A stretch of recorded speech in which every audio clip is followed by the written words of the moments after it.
And so, now in this video, you come to know about the first lesson of English for class 11th and 12th CBSE NCERT. That was the last lesson. So, in this video, you come to know about the chapter, the last lesson that was written by Alphonse Daudet. So, let's start the video. So, in this chapter, the last lesson, you also become to know about two different states, the war between two different states, that was German and France. इन दोनों के बीच में जो conflict था, जो युद्ध था, उसके बारे में आप जानेंगे इन this video the last lesson, जिसमें जो प्रूशिया था, दैट वाज प्रूशिया, और फ्रांस के बीच में युद्ध था, और जो जर्मन थी वो प्रूशिया के फेवर में थी, जिसकी वजह से प्रूशिया का जो रूल था वो ज़्यादा हो गया और प्रूशिया जीत गया, मीन्स जर्मन जीत गया और फ्रांस हार गया। अल्सेक और लॉरेन बाद में दो डिस्ट्रिक्ट डिवाइड हो जाती है जर्मन की। So in this video you come to know about the last lesson that was written by Alphonse Daudet. Let's start the video. So before starting the video, I would like to request you please subscribe my channel.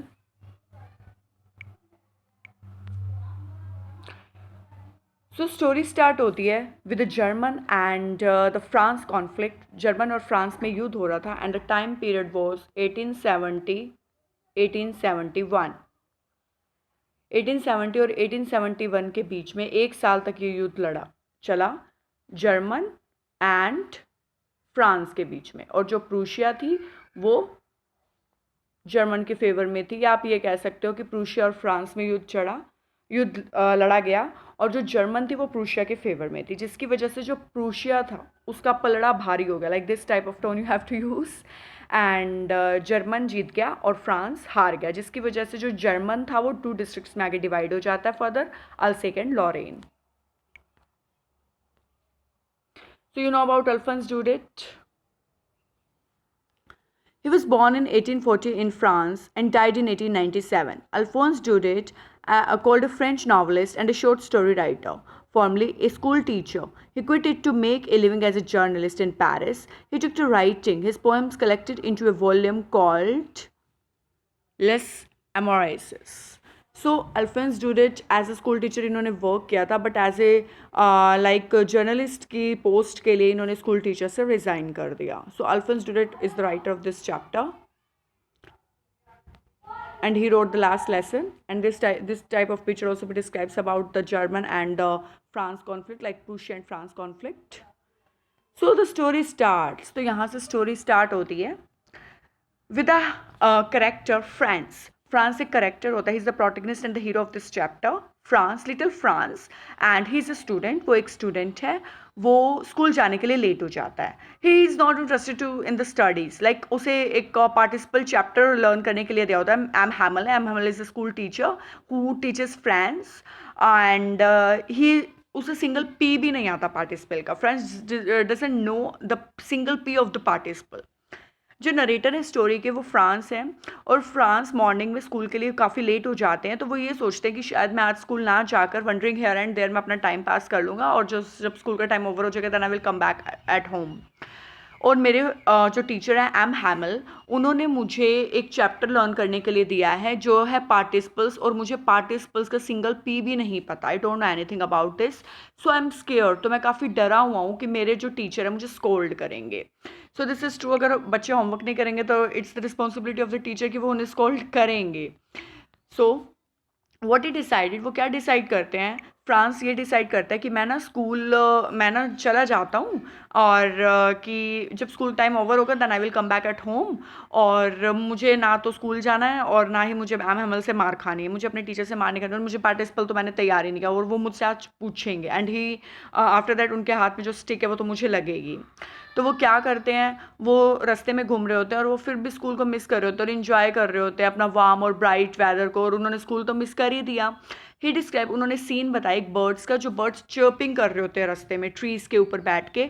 और उन्होंने Prussian soldiers की noise के बारे में बताया कि वहाँ पर ना जो एक सा मिल है ना, वहाँ पर ड्रिलिंग हो रही है और जो प्रूशियन सोल्जर्स हैं वो ड्रिलिंग कर रहे हैं। और ये चीज़ कौन, एक्टिविटीज़ कौन सुन रहा है? फ्रांस, क्योंकि वो स्कूल के रास्ते में ही है, मतलब स्कूल नहीं जा रहा बट वो अपनी जर्नी पे निकल गया है। एंड एट दैट टाइम रास्ते में उसे याद आता है कि मुझे स्कूल जाना चाहिए, मैं गलत कर रहा हूँ। तो क्या होता है, उसके बाद जब वो रास्ते में जा रहा होता है तो ऑलरेडी वो लेट हो गया होता है और उसका मन तो होता है स्कूल जाने का, बट उसे अपने टीचर से, एम हैमल से डर लगता है, क्योंकि एम हैमल उसे कहीं स्कोल्ड ना कर दे पार्टिसिपल्स के लिए, क्योंकि उन्होंने पार्टिसिपल्स तो प्रिपेयर करे ही नहीं है। और एम हैमल के हाथ में जो स्टिक है उससे तो ऑलरेडी उन्हें काफ़ी डर लगता है। तो वो डिसाइड करते हैं कि ना मैं अपना टाइम पास कर लेता हूँ, मतलब इधर उधर घूम के। तो उन्होंने बर्ड्स की चर्पिंग सुनी और काफ़ी उन्होंने ड्रिलिंग मशीन्स, जो सामिल में ड्रिलिंग हो रही थी, जो प्रूशियन सोल्जर्स ड्रिल कर रहे थे, वो उन्होंने सुनी। आफ्टर दैट वो क्या कहते हैं, वो कहते हैं कि ना मतलब एक तरीके से वो अपनी टेम्पटेशन को कंट्रोल कर रहे थे कि मैंने आज स्कूल अटेंड क्यों नहीं किया। तो फ्रांस क्या कर रहे थे, वो टाउन हॉल के पास जाते हैं, वो टाउन हॉल की तरफ मतलब एक तरीके से टाउन हॉल को पास कर रहे होते हैं।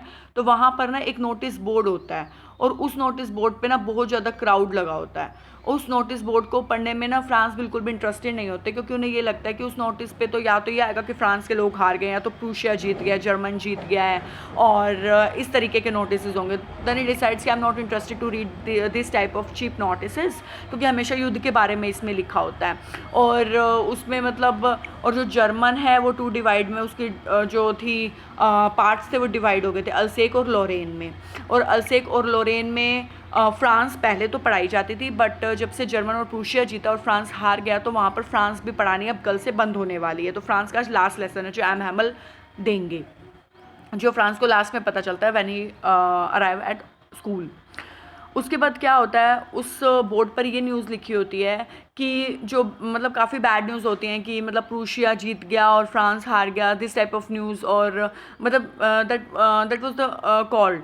उसके बाद जो प्रूशिया होता है, मतलब एक तरीके से कम्युनिकेशन हो रहा होता है लोगों के बीच में बुलेटिन बोर्ड के बारे में, और जो फ्रांस है वहाँ से क्रॉस ही हो रहे होते हैं। तो उनके माइंड में एक विचार आता है कि इतनी ज़्यादा शांति क्यों है, मतलब इस बोर्ड पे स्कूल से रिलेटेड कोई न्यूज़ होगी, या फिर उनके माइंड में ये विचार आता है कि जो न्यूज़ है ये बोर्ड पर अब क्यों लगाई गई और लोग इतने मतलब एक्साइटेड होकर इसको क्यों देख रहे हैं।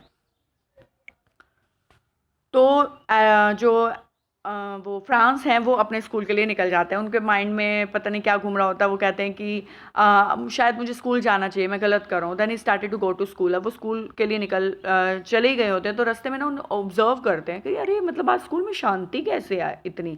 स्कूल में आज मतलब ऐसे लग रहा है जैसे आज ना स्कूल में संडे है, संडे को ये आवाज़ नहीं होती, स्टूडेंट्स नहीं होते, टीचर्स नहीं होते। तो मतलब इतनी शांति कैसे है। टीचर्स लेसन पढ़ा रहे होंगे तो टीचर्स की भी वॉइस नहीं आ रही है। और साथ साथ जो स्टूडेंट्स हैं वो अगर कोई पोइट्री या कुछ रिसाइट कर रहे हैं तो पीछे बच्चों की आवाज़ नहीं आ रही है, और टीचर के पास जो स्टिक है वो उसे रूलर को मार नहीं रहा है टेबल पर, उसकी आवाज़ नहीं आ रही है। तो मतलब व्हाट्स गोइंग ऑन, क्या चल रहा है, इतनी शांति कैसे है यहाँ पे। तो वो पूछ रहे हैं, मतलब सोच रहे हैं अपने आप से। तो वो ये कह रहे हैं कि मतलब इतनी शांति का कारण क्या, और यहाँ पर क्राउड भी इधर उधर नहीं दिख रहा, सभी अटेंटिव बैठे हैं। और प्रूशिया की वॉर की तो बात थी, और ये जो अल्सेक और लॉरेन में डिवाइड कर दिया गया, तो जो प्रूशिया जो कि हमारे एनिमी है, जर्मन जो फ्रांस का एनिमी है, तो मतलब एक तरीके से उनके माइंड में ये विचार आ रहे होते हैं। तो after that what it realize, वो ये सोचते हैं कि मैं ना स्कूल में अब आ तो गया हूँ, तो अब ना मुझे क्लास में जाने का डर हो रहा है कि मैं क्लास में कैसे जाऊँ, क्योंकि मैं तो ऑलरेडी लेट हूँ और एम हैमल क्लास में जा चुके हैं। और एम हैमल के बाद अगर मैं जाऊँगा देन वो मुझे परमिशन नहीं देंगे अंदर आने की, और मुझे पनिशमेंट देंगे क्योंकि मैं टीचर से भी लेट जा रहा हूँ। और वो ये कह रहे हैं, ऊपर से मैंने पार्टिसिपल्स का पी भी याद नहीं किया है, ऊपर से जब वो मुझसे सुनेंगे वो फिर से मुझे स्टिक लगाएंगे और सभी लोग मेरा मजाक उड़ाएंगे। अब रास्ते में एक बार क्या हुआ था, एक ब्लैक स्मिथ थे, उन्होंने कहा फ्रांस को कि तुम ना तुम्हारा अभी स्कूल जाने का टाइम पड़ा है, तो तुम ना आराम आराम से चलो, इतनी जल्दी क्या है। तो फ्रांस को पता था कि मेरा मजाक उड़ा रहे, क्योंकि मैं ऑलरेडी स्कूल के लिए लेट हूँ, मैं इतना घूम फिर के जो स्कूल गया था। तो मैंने सोचा मैं अपनी सास से रोक लो, फटाफट स्कूल के लिए भाग जाऊँ। अब एम हैमल तो स्कूल आ ही चुके हैं, अब उनको क्लास में जाने का डर है। अब वो ये सोच रहे हैं कि मैं क्लास के अंदर जाता हूँ। जैसे ही वो क्लास में जाके खड़े होते हैं क्लास के बाद डोर पे, तो एम हैमल क्या करते हैं, एम हैमल उसे नोटिस करते हैं और कहते हैं फ्रांस तुम अपनी सीट पर जाके बैठ जाओ, हम तुम्हारे बिना ही लेसन स्टार्ट करने वाले थे, अब तुम आ गए हो तो तुम अपनी सीट पर बैठ सकते हो। जैसे ही एम हैमल ने परमिशन दी तो फ्रांस ने जंप करके अपनी सीट पर बैठ गया और फ्रांस फील शॉक्ड कि फर्स्ट टाइम टीचर ने मुझे लेट आने पर कुछ कहा नहीं और मुझे स्कोल्ड नहीं किया, मुझे स्टिक नहीं मारे, मुझे पनिशमेंट नहीं दी और मुझे एंट्री भी दे दी without asking any question about this. तो this thing is very much shocked for me. उसके बाद जो एम हैमल थे, he is very much serious about this, क्योंकि उनका जो आज लास्ट दिन था फ्रेंच लैंग्वेज का और कल से जर्मन पढ़ाई जाने वाली थी। साथ में जो फ्रांस है वो ये चीज़ नोटिस करता है कि अरे पीछे बैक बेंचेस जो हमेशा खाली रहते थे वहाँ पर आसपास के विलेजेस आकर क्या कर रहे हैं, उनका क्या काम है मतलब यहाँ पर कि मतलब काफ़ी लोग आकर बैठे हुए हैं और ये चीज़ें मतलब मुझे ना काफ़ी स्ट्रेंज लग रही हैं एक तरीके से। यहाँ पर ना बहुत सारी चीज़ें आज के दिन में स्ट्रेंज हुई हैं। एक तो बाहर बुलेटिन बोर्ड पर काफ़ी भीड़ थी, दूसरा अंदर आया तो इतनी शांति थी, ना किसी के रिसाइट करने की आवाज़ आ रही है, ना टीचर किसी को पनिशमेंट दे रहा है और ना ही टीचर अपने रूलर को थम कर रहा है एक तरीके से डेस्क पे। और ऊपर से एम एम एल ने मुझे भी मतलब कुछ नहीं कहा, मैं इतना लेट आया और उन्होंने मुझे परमिशन दे दी अंदर आने की। तो ये चीज़ें मुझे काफ़ी शॉक कर रही हैं। और ऊपर से बैक बेंचेस पर सभी लोग बैठे हैं, विलेजेस के सभी लोग आए हुए हैं, मतलब ये क्या हो रहा है, व्हाट्स गोइंग ऑन हियर। तो एम हैमल कहते हैं कि आज आपका जो फ्रेंच का लास्ट लेसन है, तो मैं आशा करता हूँ कि आप मेरा फ्रेंच लेसन अच्छे से सुनेंगे, क्योंकि कल से जो जर्मन है वहाँ से नोटिस आ गया बर्लिन से कि यहाँ पर जो जर्मन को 2 डिस्ट्रिक्ट में डिवाइड कर दिया, दैट इज अल्सेक एंड लॉरेन, वहाँ पर आपको कल से जर्मन ही पढ़ाई जाएगी, कल से आपको फ्रेंच नहीं पढ़ाई जाएगी। Then France feel very much shocked. France कहता है कि अरे मैं तो अभी फ्रेंच सीखा ही नहीं था और मेरा इंटरेस्ट नहीं था और ये बुक्स जो मुझे अच्छी नहीं लगती थी, मतलब अब मेरे साथ ऐसा हो गया कि मतलब अब मैं पढ़ ही नहीं सकता फ्रेंच, मतलब इतनी बैड लक हो गया मेरा कि एम हैमल जो टीचर मैं जिन टीचर को बिल्कुल भी पसंद नहीं करता था, जिनकी क्लास लगाने का मेरा मन नहीं करता था, वो मुझे छोड़कर जा रहा, like he feel very much disappoint in this time. और दूसरी चीज़ शौक ये थी कि जो एम हैमल है, जो मेरे सर हैं, आज ग्रीन कोट डालकर खड़े हैं, ग्रीन कोट ग्रीन पैंट, और उन्होंने फ्रिल वाली शर्ट पहनी हुई है और एम्ब्रॉयडर्ड वाली कैप, लाइक ही इज़ जो वो अक्सर केवल एक फंक्शन में ही पहनते हैं। तो लाइक ये जो अपीयरेंस उनकी शो हो रही है, ये बिल्कुल एक तरीके से शौक थी मेरे लिए कि व्हाट्स गोइंग ऑन हियर। उसके बाद उन्होंने बताया कि वहाँ पर जितने भी बहुत से लोग बैठे हैं जो आज एक तरीके से किस में आए हैं, in a very grey type of dresses पहनी हुई हैं, उन्होंने 2 कॉर्नर कैप्स पहनी हुई हैं और उनके पास बुक्स भी हैं, ये जो विलेजर्स आए और बुक्स भी उन्होंने अपने नीज पर रखी हुई हैं। तो ये सभी चीज़ें मुझे शौक कर रही थी एक तरीके से। अब फ्रेंच शौक हो गया, फ्रांस को अब फ्रेंच लैंग्वेज कल से पढ़नी नहीं है, तो ये चीज़ काफ़ी उसे शौक करती है और वो ये सोच रहा था कि शायद बुलेटिन बोर्ड पर यही चीज़ लिखी होगी बाहर जो मैंने पढ़ी नहीं। और अब एम हैमल कहते हैं कि अब तुम्हारा पार्टिसिपल सुनाने का टाइम है। अब पार्टिसिपल जो मैंने चैप्टर दिया था मैं तुमसे सुनूंगा, आज का लास्ट दिन है, तो मैं उम्मीद करता हूँ कि आज मुझे सभी अपना कॉन्ट्रीब्यूशन देंगे फ्रेंच लैंग्वेज सीखने में, क्योंकि कल से तो आपने फ्रेंच लैंग्वेज सीखनी ही नहीं है। और वो फ्रांस को कहते हैं कि भाई now it's your turn, now tell me about participles. तो फ्रांस खड़ा होता है, वो ट्राई करता है बोलने का, बट वो ट्राई नहीं कर पाता, वो हड़बड़ाने लग जाता है क्योंकि उसे पार्टिसिपल का पी भी नहीं आता, because he was not prepared for that. तो एम हैमल उसे नहीं मारते, उसे पनिशमेंट नहीं देते। फ्रेंड्स अगेन फील शॉक कि एम हैमल ने मुझे पनिशमेंट नहीं दी। एम हैमल कहते हैं कि मैं अपना टाइम वेस्ट नहीं करना चाहता, क्योंकि आज लास्ट चैप्टर है और लास्ट डिस्कशन है फ्रेंच लैंग्वेज पर, कल से फ्रेंच लैंग्वेज नहीं समझाई जाएगी और कल से मैंने भी यहाँ पर नहीं रहना, क्योंकि जब फ्रेंच लैंग्वेज ही बंद होगी तो फ्रेंच टीचर का यहाँ पर क्या काम है। तो वो ये कहते हैं कि ऐसा करते हैं, वो ना सबको नोटबुक्स और पेन देते डिस्ट्रीब्यूट करते हैं और उन्हें ना सेंटेंसेस वगैरह करवाते हैं और उन्हें कहते हैं कि आज का दिन है, आज तो तुम अपने आप को डेडिकेट कर सकते हो। जितने भी विलेजर्स आए थे वो सभी 40 ईयर्स का जो कंट्रीब्यूशन था ना और जो फेथफुल सर्विस थी एम हैमल की, उसे एक तरीके से प्रेस करने आए थे उसके लिए कि एम हैमल ने अपने 40 ईयर्स दिए इस फ्रेंच लैंग्वेज को एज ए स्कूल टीचर, तो हम उनके लिए प्रेस करने आए एक तरीके से जितने भी विलेजर्स आए थे। तो जो एम हैमल है वो फ्रांस को समझाते हैं, अच्छे से समझाते हैं और कहते हैं फ्रांस देखो, तुम कोशिश किया करो पढ़ने की, तुम्हारे जो पेरेंट्स हैं उन्होंने मतलब एक तरीके से तुम्हें हमेशा ये चाहते थे कि तुम या तो गार्डनिंग वगैरह करो, वाटरिंग करो, या तो क्लीन लाइनेस जो सफाई वगैरह वो काम करो। और मैंने भी, गलती तुम्हारी नहीं है कि तुम नहीं पढ़े या तुमने कभी फ्रेंच लैंग्वेज सीखने की कोशिश ही नहीं की, गलती मेरी भी है।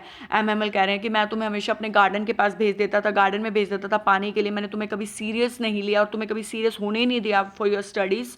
सो now it's my mistake and it's the mistake mistake of your parents too, but now the time comes, अब तुम्हारे पास तो समय भी नहीं बचा रिग्रेट करने का, क्योंकि कल से तुमने फ्रेंच लैंग्वेज तो पढ़नी ही नहीं है।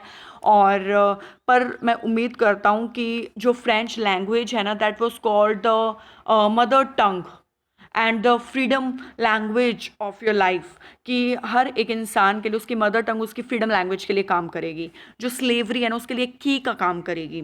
तो एक तरीके से आपकी वो है ना फ्रेंच लैंग्वेज, वो आपके लिए एक की का काम करेगी। और कौन सी की का काम करेगी? आपकी स्लेवरी का, जो आप दास बनने वाले हो ना कल से जर्मन लैंग्वेज का, उससे बाहर निकालने में चाबी का काम करेगी आपकी ये फ्रेंच लैंग्वेज। और मैं उम्मीद करता हूँ कि बेशक फ्रेंच लैंग्वेज कल से नहीं पढ़ाई जा रही, पर मैं उम्मीद करता हूँ जो आपकी मदर टंग है ना फ्रेंच लैंग्वेज, आप उसका पीछा या आप उसका हाथ कभी नहीं छोड़ोगे। आप हमेशा फ्रेंच लैंग्वेज को होल्ड करके रखोगे, because it is the key of your freedom, क्योंकि ये आपके लिए स्वतंत्रता की चाबी है। तो अगर आपने इसे छोड़ दिया, बिल्कुल इसे यूज़ नहीं किया, तो क्या होगा? तो आप एक तरीके से जर्मन लैंग्वेज के स्लेव बनकर रह जाएंगे। तो यहाँ पर इस चैप्टर की एंडिंग हो जाती है। So I hope that this chapter clear to you. So please like, share and subscribe my channel and comment and to give me a suggestion also. So thank you so much for your cooperation and for watching my video.